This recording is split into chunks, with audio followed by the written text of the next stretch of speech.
안녕하세요. 나쁜골프 강찬욱입니다. 얼마 전에 TV 뉴스를 보니까 스카이72 골프장이 완전히 난리가 났더라고요. 그 기존의 사업자를 내보내려는, 즉 법을 집행하려는 측과 안 나가고 버티는 측의 아주 강력한 그런 대립인데요.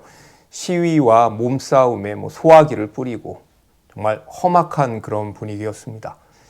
스카이72는 바다 코스, 그러니까 오션 레이크 클래식은 임시 휴장이라고 해야 되나, 영업을 안 하고 있고요. 하늘 코스만 현재 운영되고 있습니다. 현재 상황은 아주 간단합니다.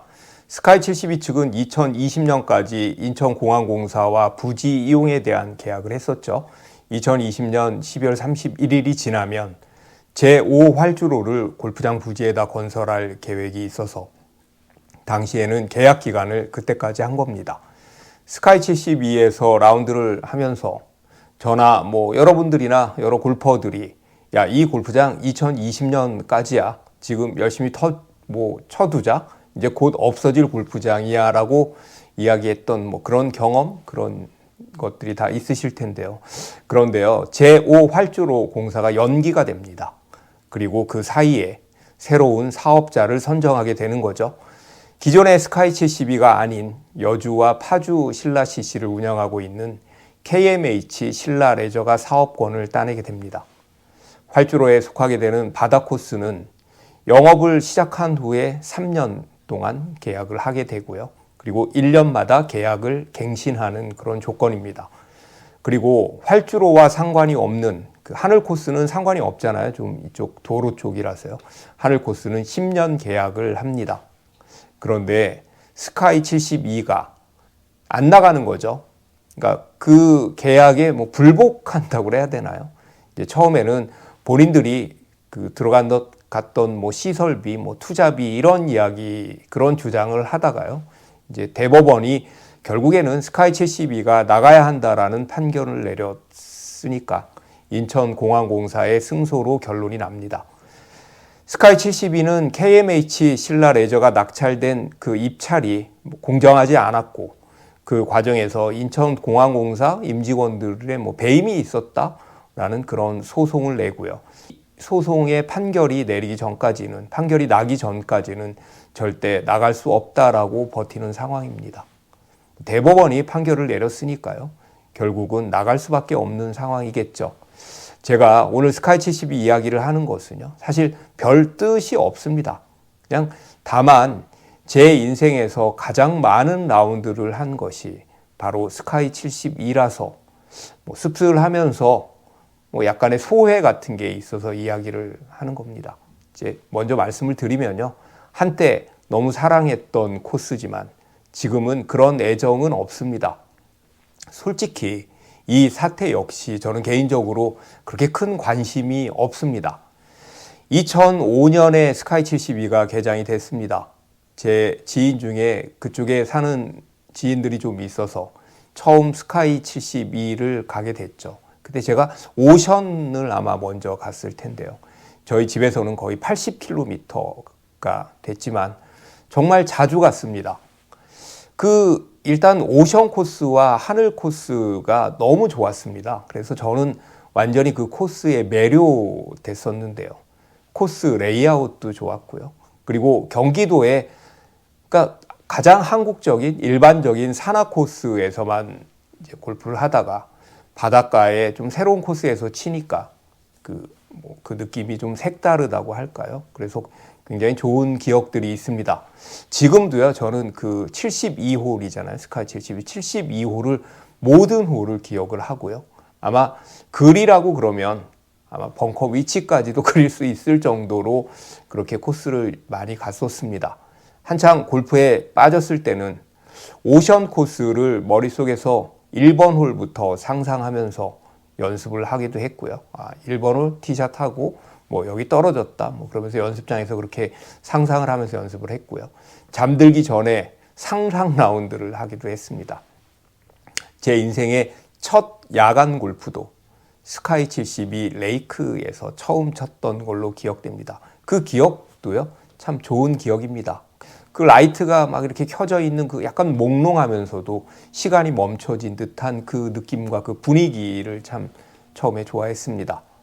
물론 초창기에도 그린필은 비쌌습니다. 톨비도 비쌌기 때문에 그 돈 내고 왜 거길 가냐라는 이야기도 주변에서 많이 했고요. 그래도 워낙 좋아하는 코스니까 저는 열심히 갔습니다. 하늘 코스에서는 그 당시에 이제 라벨을 한 적도 있었고요. 클래식 코스에서는 제 인생 최다파를 하기도 했습니다. 17번 홀 파3 한 홀 빼고 올파를 했었죠. 제겐 여러 스토리가 있는 코스입니다. 그늘집에서 준비된 붕어빵과 어묵, 그리고 따뜻한 청주, 여름엔 아이스크림도 있었죠. 물론 이제 나중에는 야 이거 좀 비싼 그린피를 커버치는 약간 희석시키는 마케팅에 불과하지 않나라고 이제 의심을 하기도 했지만요. 많이 가니까 VIP 포인트가 블랙이 된 적도 있었고요. 그리고 조인 라운드도 많이 했습니다. 스카이 72 동호회도 들었었고요. 동호회 분들이 대부분 그 근처 분들이 많은데요. 가까운 분들이 많은데요. 제가 제일 멀리서 온 사람이었습니다. 기네스북에도 올랐던 드림 골프 레인지, 그 연습장도 개인적으로 너무 좋아해서 라운드가 없어도 연습을 하러 자주 갔었고요. 그리고 라운드 전에 그 연습장에 친구 몰래 이제 다른 사람한테는 이야기 안 하고 살짝 들려서 연습하러 갔다가 또 그 친구를 만난 적도 있고 그렇습니다. 영하 18도에도 갔었습니다. 벙커샷과 숏게임이 안 될 때 제일 먼저 간 곳이 또 그곳이었고요. 그런데요, 몇 년 전부터 제가 이렇게 애정했던 스카이 72에 가는 횟수가 현저하게 줄었습니다. 이제는요, 거의 가지 않습니다. 원래도 비쌌던 그린피가 코로나로 야 이래도 되나 싶을 정도로 많이 올랐고요. 뭐 약간 삐졌다고 그럴까요? 쟤네들 왜 저렇게까지 하지라는 생각에 좀 괘씸해서 좀 안 갔습니다. 오션이나 하늘 코스의 그린피는 수도권 골프장 중에 완전 탑, 굉장히 높은 그린피였고요. 레이크나 클래식 같은 코스는 뭐 어떻게 보면 커뮤니티 코스 수준의 그런 코스가 오션이나 하늘 코스와 뭐 10,000원밖에 차이가 안 나는 걸 보고 야, 솔직히 이제 그만 가야 되겠다라고 생각을 했죠. 그리고 분쟁이 있어서인지 뭐 단수를 한다 이런 이야기도 중간에 있었고 관리도 예전 같지 않다는 생각을 했습니다. 2005년에 개장을 해서 작년까지 스카이 72 매출이 여러분 얼마나 되는지 아십니까? 한번 예상을 해보시죠. 1조 2천억이 넘습니다. 2022 매출은 아직 통계가 안 나왔지만요. 그 매출을 적당히 잡아도 1조 2천억이 넘을 것으로 예상되고요. 2021년 한 해 매출만 923억 원입니다. 이 정도면요, 정말 대단한 기업입니다. 그리고 그 수익 구조 자체도요, 골프장은 시설이다 보니까 수익 구조 자체도 굉장히 좋죠. 여기에 1년에 인천공항공사 측에 내는 토지 사용료가요, 170억 원인 정도로 이제 알려져 있는데요. 만약에 KMH가 영업을 시작한다면 그들이 내야 하는 시설 사용료는 1년에 572억이나 됩니다. 그러니까 엄청나게 뛴 거죠.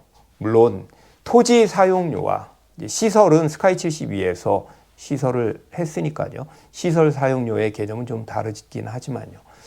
그동안 골프를 사랑하는 우리 골퍼들을 통해 얼마나 많은 이익을 취해왔을까라고 생각을 하면 이제 골퍼의 한 사람으로서 그리고 스카이 72를 굉장히 좋아했던 사람으로서 좀 씁쓸해집니다.